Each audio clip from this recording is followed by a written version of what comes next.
रितिका आणि आई सुद्धा एव्हाना सोफ्यावर येऊन बसल्या होत्या आणि आमची खुसखुशीत चर्चा एन्जॉय करत होत्या. तेव्हाच समोर कॉफी टेबलवर ठेवलेला रितिकाचा फोन वाजला. अपरिचित आणि नवीन नंबर, मागच्या वेळेपेक्षा वेगळा. सगळे एकदम सावध झाले. मी रितिकाला खुणेनेच फोन उचलायला सांगितलं. तिने थरथरत्या आवाजात हॅलो म्हटलं. पलीकडे तोच होता, सायको. घरात पार्टी चालल्याय वाटतं. तुमच्या त्या भाडुत्री गुप्तहेराने माझा हात जायबंदी केला म्हणून मी थांबेन असं वाटतंय का तुम्हाला? उलट असं करून तुम्ही तुमच्या मृत्यूला आमंत्रण दिलंय, समजलीस? आता मुडदे पडतील आणि जबाबदार तू असशील.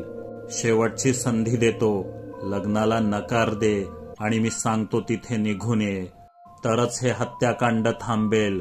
नाहीतर. अचानक फोन कट झाला आणि तेव्हाच गेट जवळ मोठा स्फोट झाला.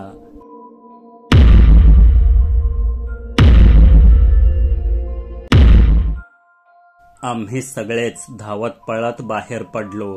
मंग्या आणि मी सर्वात पुढे होतो. प्रधानांची जुनी स्कूटी धडधडून पेटलेली.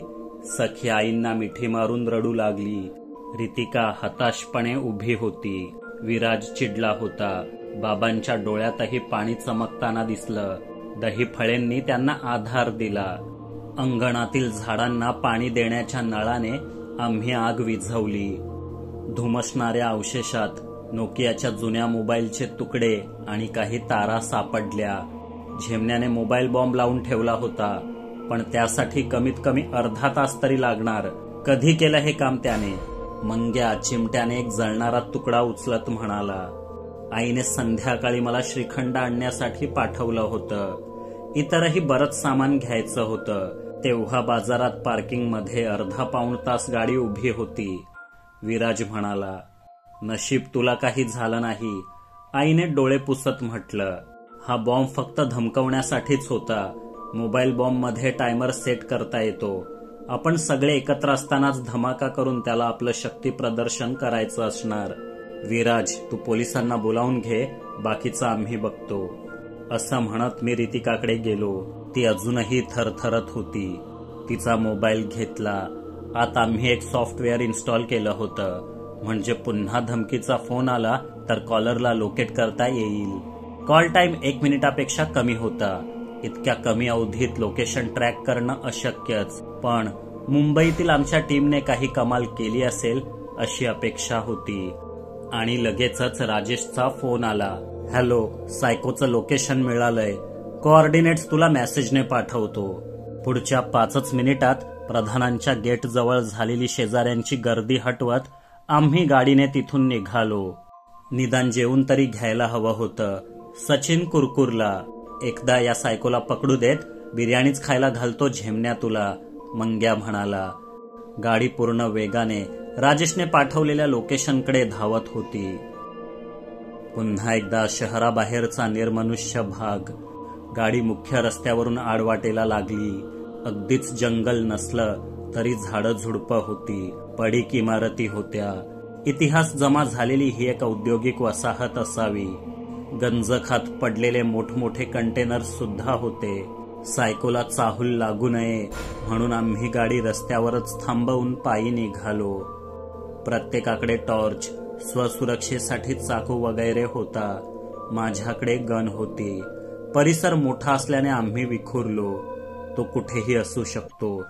या पडक्या इमारतींच्या आत एखाद्या खोलीत त्याचा अड्डा असेल, किंवा एखाद्या कंटेनरमध्ये त्याने बस्तान बसवलं असेल. मी सावध होतो. एक एक पाऊल जपून टाकत पुढे जात होतो. बाकीच्यांनाही सावधगिरीच्या सूचना दिल्या होत्या. सचिनने काही घोटाळा करू नये म्हणून मंग्या त्याच्या आसपासच राहायचा. आणि एका कंटेनरमधून विजयला खुडबुड ऐकू आली. त्याने टॉर्चने इशारा करून सर्वांना जवळ बोलावलं. मला वाटतं तो आत आहे भेंडी. आज घेऊया त्याला चांगला. खूप शाणा समजत होता स्वतःला. याच्यामुळे भाजलोय मी. पोलिसांना देण्याआधी मी पण चेचणार याला भरपूर. विजय दबक्या आवाजात म्हणाला. हो चेच, पण आधी पकड तरी झेमण्याला. मंग्या घाई करत म्हणाला. पुन्हा मनोजसाठी आखली होती तशीच फिल्डिंग लावली. मंग्या कंटेनरच्या दाराजवळ उभा राहिला. ते आतून बंद होतं. मी त्याच्या शेजारीच बंदूक दोन्ही हातात पकडून पवित्रा घेतला. कंटेनरला खिडक्या नव्हत्या, म्हणजे सायकोला पळायला दुसरा मार्ग नव्हता. त्याची अवस्था कोपऱ्यात सापडलेल्या उंदरासारखी झालेली. त्याला दार उघडून बाहेर येणं भागच होतं. हो, पण तो सशस्त्र असू शकत होता. मी सावध होतो.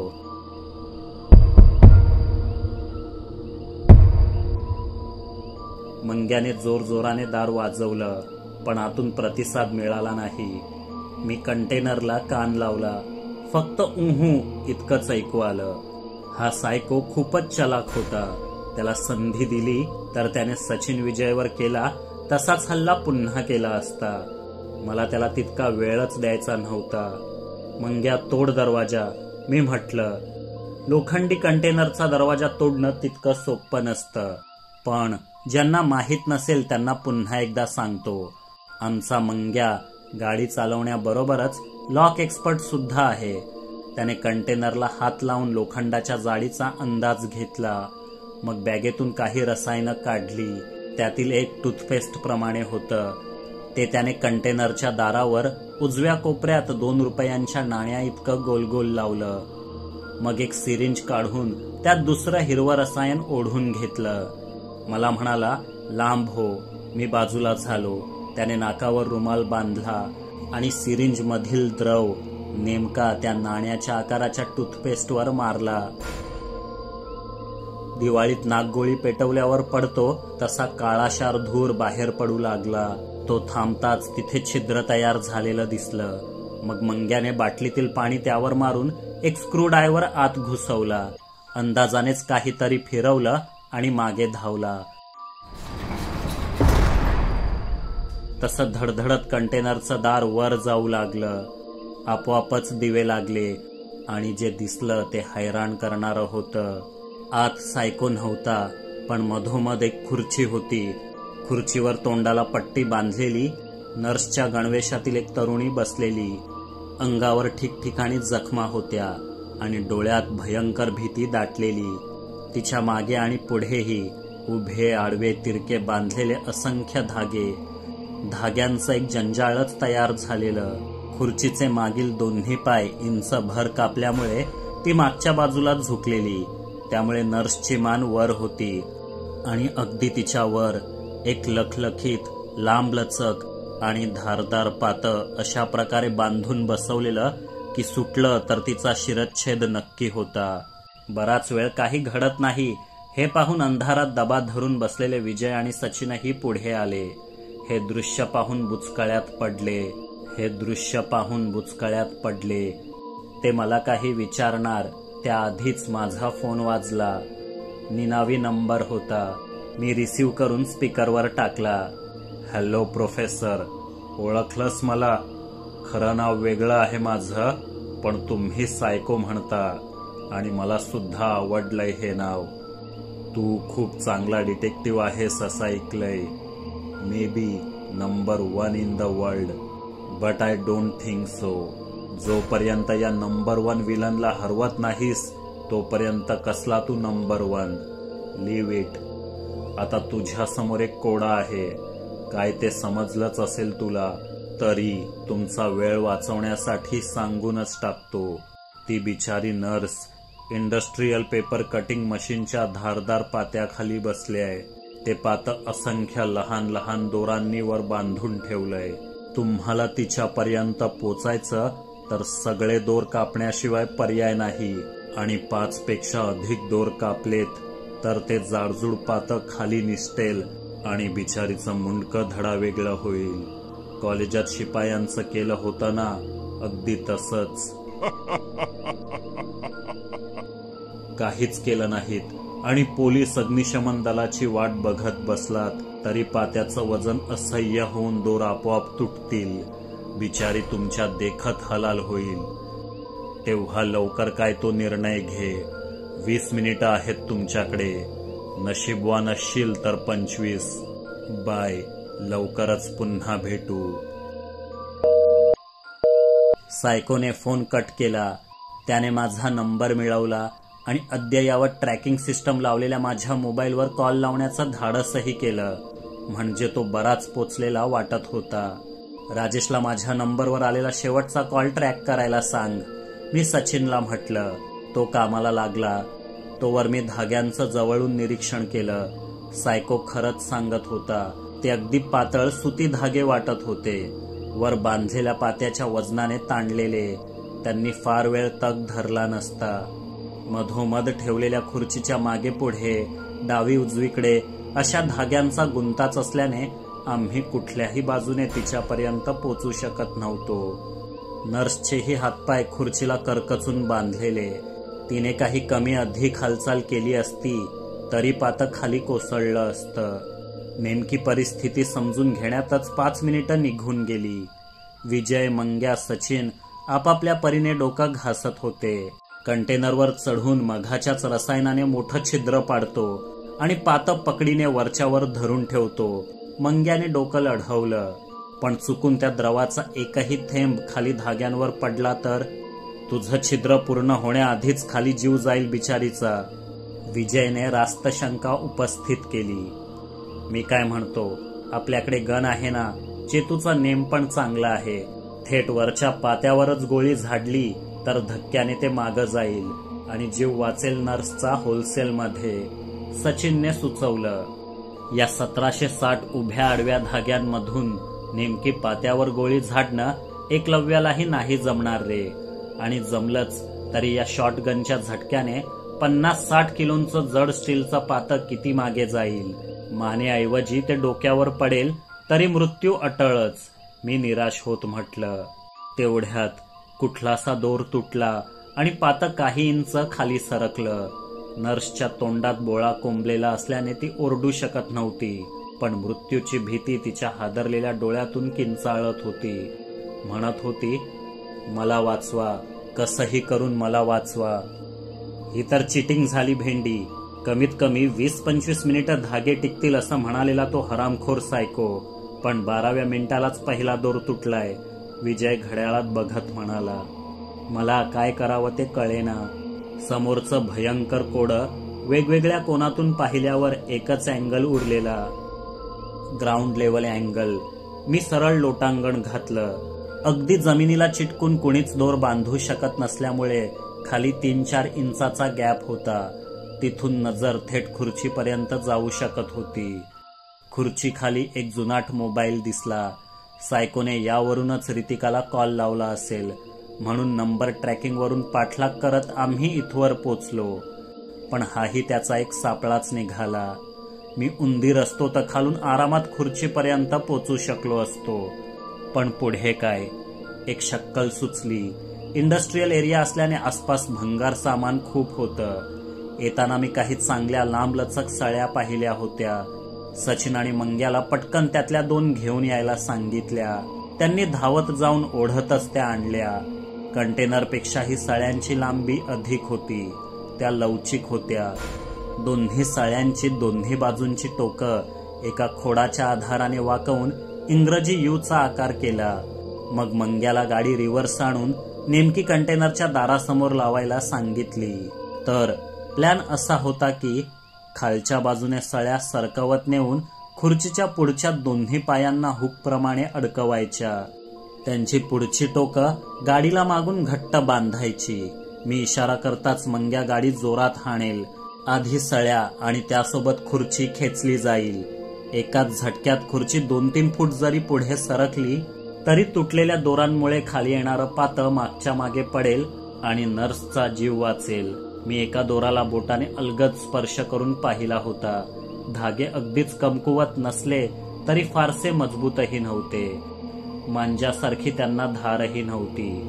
गोधडी शिवण्यासाठी वापरतो तसा तो नरम सूत होता, परंतु असे शेकडो सूत एकत्र करून ठिकठिकाणी बांधून ठेवल्याने त्यांनी पात्याचं वजन कसंबसं तोलून धरलेलं. त्यामुळे खुर्चीसह नर्सला पुढे खेचताना धाग्यांमुळे तिला काही फारशी दुखापत होणार नाही असा अंदाज होता. आम्ही पटापट तयारी केली. दोर तुटू न देता सळ्या खुर्चीपर्यंत सरकवून अडकवणं हेच सर्वात कठीण काम होतं. अक्षरशः जमिनीवर झोपून एका बाजूने विजय आणि दुसऱ्या बाजूने मी सळ्या इंच इंच करून खुर्चीच्या पायांना नेऊन अडकवल्या. एव्हाना एक दोन दोर आणखी तुटून पातं फुटभर खाली आलं. नर्सचे प्राण कंठाशी आलेले. सळ्यांच्या मागच्या बाजूंना दोर बांधून त्या गाडीला घट्ट बांधण्याचे सोपस्कार झाल्यावर मंग्या स्टिअरिंग पुढे बसला. त्याने देवाला हात जोडले आणि गाडी स्टार्ट केली. आम्ही काय करणार आहोत हे त्या नर्सलाही कळलं असावं. हाच शेवटचा मार्ग आहे हे कळून तिने स्वतःला शांत ठेवलं. अखेर मंग्याने ॲक्सिलेटरवर पाय दाबला. गाडीने भरकन वेग घेतला. आधी गाडी वेगात पुढे गेली, मग तिला बांधलेल्या सळ्या दोन्ही ठरवल्याप्रमाणे एकदम. तशी खुर्चीही खसकन पुढे सरकली. अधलेमधले दोर सटासट तुटले आणि पातं लक्कन खाली आलं. परंतु तोवर खुर्ची तिच्यावर बसलेल्या नर्ससह कंटेनरच्या दारापर्यंत पुढे आलेली. मंग्याने मिररमध्ये पाहून वेळीच ब्रेक मारला. पातं कर्कश आवाज करत खाली कोसळलं. चटाचट तुटलेल्या दोरांमुळे नर्सला काही तुरळक जखमा झाल्या, पण जीव वाचला. आम्ही तिचे हातपाय सोडले. तोंडातून बोळा बाहेर काढला. तिला आपण अजून जिवंत आहोत यावर विश्वासच बसेना आणि आम्हालाही. पुन्हा मोबाईल वाजला. पुन्हा नवीन नंबर, पण आवाज तोच, सायकोचा. नर्सला वाचवलत, पण रितिका आणि तिच्या घरच्यांना वाचवू शकणार नाही. मी पुन्हा भेटेन लवकरच. फोन कट झाला. काही सेकंदातच राजेशचा कॉल आला. सायकोचं लोकेशन ट्रॅक झालंय, पण ते मुठा नदी मार्गाने पुढे सरकतंय. जाऊ दे, काही उपयोग नाही. त्याने मोबाईल किंवा सिम काढून नदीत फेकून दिलं असेल. आपल्याला नवीन प्लॅन आखावा लागेल. मी बोलणं संपवलं. एव्हाना विजयने पोलिसांना फोन लावला होता. सचिनने नर्सला गाडीत बसवलं. प्यायला पाणी दिलं. बिचारी अजूनही थरथरत होती. श्वास काबूत आल्यावर म्हणाली, बरं झालं तुम्ही वेळेवर पोचलात, नाहीतर माझं काही खरं नव्हतं. अशी वेळ येईल हे स्वप्नातही वाटलं नव्हतं मला. पण तुम्ही आहात कोण? म्हणजे तुमचं नाव काय? आणि त्या सायकोच्या तावडीत कसं सापडलात? चेहरा बघितला काय तुम्ही त्याचा? विजयने एकामागून एक प्रश्नांची सरबत्ती केली. मी पुण्याच्या सरकारी हॉस्पिटलमध्ये मागच्या 10 वर्षांपासून नर्सिंग करते आहे. एन्काउंटरमध्ये जखमी झालेले पोलीस, गुन्हेगार यांच्यावर शस्त्रक्रिया करण्यासाठी लोकप्रिय असलेले डॉक्टर दुधाळ यांची मी असिस्टंट आहे. आठवडाभरापूर्वी सेकंड शिफ्ट करून घरी परतत असताना मला गाडीजवळ एक इसम कण्हताना दिसला. त्याच्या हातातून रक्त येत होतं. नर्स असल्याने मी जवळ जाऊन चौकशी केली. त्याने मास्क घातला होता. कोरोनानंतर बरेच जण मास्क घालतात, त्यामुळे संशय आला नाही. एक चोर चाकू दाखवून माझा मोबाईल आणि पाकिट घेऊन पळाला. प्रतिकार केल्यावर त्याने वार केला. हाताने अडवण्याचा प्रयत्न केला तर चाकू मुठीतून आरपार गेला असं तो म्हणाला. मी त्याची जखम पाहिली. ती चाकूने झालेली वाटेना, बुलेटची वाटत होती. मला संशय आला. थांबा, मी मदत मागवते असं बोलून मी मोबाईलसाठी पर्समध्ये हात घालणार तेव्हाच त्याने खिशातून चाकू काढून मला धमकावलं. गुपचूप गाडीत बस, नाहीतर गळाच कापीन. रात्रीची वेळ, थंडीचे दिवस, रस्त्यावर रहदारी नव्हती. दूरवर लोक दिसत होते, पण किंचाळले असते तर खरंच त्याने माझा गळा कापला असता. त्याच्या डोळ्यात खुनशीपणा होता. मी गाडीत बसले. त्याने जबरदस्ती आपल्या बॉटलमधून पाणी प्यायला लावलं. पाण्यात काहीतरी मिसळलेलं असणार. माझी शुद्ध हरपली. डोळे उघडले तेव्हा जुनाट पडक्या खोलीत होते. समोर टेबलावर औषधं, शस्त्रक्रियेचं सामान. त्याने आपल्या जखमी हातावर उपचार करून घेतले. मग खायला काही केळी देऊन त्याच खोलीत कोंडून ठेवलं. तिथे निरनिराळ्या केमिकल्सचा, औषधांचा वास यायचा. डास प्रचंड होते. माणसांचा, रहदारीचा आवाज अजिबात नसायचा. पळून जायला खिडकी वगैरे काही मार्ग नव्हता. पुढचे 3-4 दिवस त्याने जखमेवर ड्रेसिंग करून घेतलं. सुधारणा आहे हे कळल्यावर काल पुन्हा मला तेच पाणी प्यायला दिलं. नाईलाज होता. पाणी पिऊन पुन्हा बेशुद्ध झाले. डोळे उघडले तेव्हा इथे होते. नर्सने थरार कथा संपवली. म्हणजे ज्या दिवशी कॉलेजात तू सायकोच्या हातावर गोळी झाडलीस त्याच रात्री त्याने यांचं अपहरण केलं. स्वतःवर उपचार करून घेतले. साला खूपच स्मार्ट आहे. तरीच म्हणतो भेंडी, इतकी सगळी हॉस्पिटल, दवाखाने, मेडिकल स्टोर्स पालथी घातली तरी हा सापडत कसा नाही. विजय चुकचुकला. थोड्याच वेळात पोलीस आले. इन्स्पेक्टर सबनीसांनी अज्ञात सायकोच्या नावावर आणखी एक गुन्हा नोंदवला. नर्सच्या मृत्यूसाठी आणि आमचा वचपा काढण्यासाठी कंटेनरमध्ये जो सापळा रचला होता ते पाहून अनुभवी पोलिसांच्या अंगावरही काटा उभा राहिला. अगदीच उलट्या काळजाचा आहे हा नराधम. सापडला ना तर चांगली पिसं सोलून काढतो भाड्याची. इन्स्पेक्टर सबनीस चिडून म्हणाले. त्यांनी सर्व सूत्र आपल्या हातात घेतली. कंटेनरच्या दारावर आतील बाजूने लावलेला एक कॅमेरा सापडला. याच्या मदतीनेच सायको आमच्यावर लक्ष ठेवून होता. नर्स मानसीला इस्पितळात पोचवण्याची जबाबदारी पोलिसांनी घेतली. त्यांचा निरोप घेऊन आम्ही तिथून निघालो. घरी पोचताच सर्वांनी सोफा, खुर्ची, पलंग जिथे जागा मिळेल तिथे अंग टाकलं. कुणातच उभं राहण्याचीही ताकद नव्हती. शरीरापेक्षा मन अधिक थकलं होतं. भूक तर केव्हाच मेलेली, पण उपाशी पोटी झोप येणार नाही म्हणून सचिन स्वयंपाकघरात काही सापडतं का ते पाहायला गेला. पण चहा पावडर आणि साखर सोडून काहीच नव्हतं. रात्रीचे 2 वाजलेले. नवीन असल्याने यावेळेला कुठे काय खायला मिळेल हेही ठाऊक नव्हतं. घराबाहेर पडण्याची इच्छाही नव्हती. पाणी पिऊन उपाशी पोटीत झोपणार इतक्यात डोअरबेल वाजली. रात्रीचे 2:30 वाजलेले. या वेळेला कोण असेल? मी पुन्हा टेबलवरची गन उचलली. बाकीचे झटकन उठून उभे राहिले. संकट दारापर्यंत आलं होतं तर तेव्हाच फोन वाजला पुन्हा एकदा.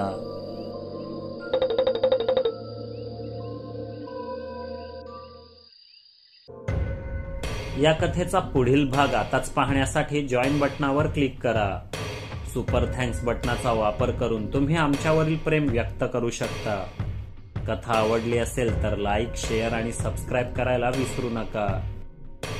लवकरच पुन्हा भेटू. तोपर्यंत पाहत रहा आपली दुनियादारी आणि स्वतःची काळजी घ्या. जय हिंद, जय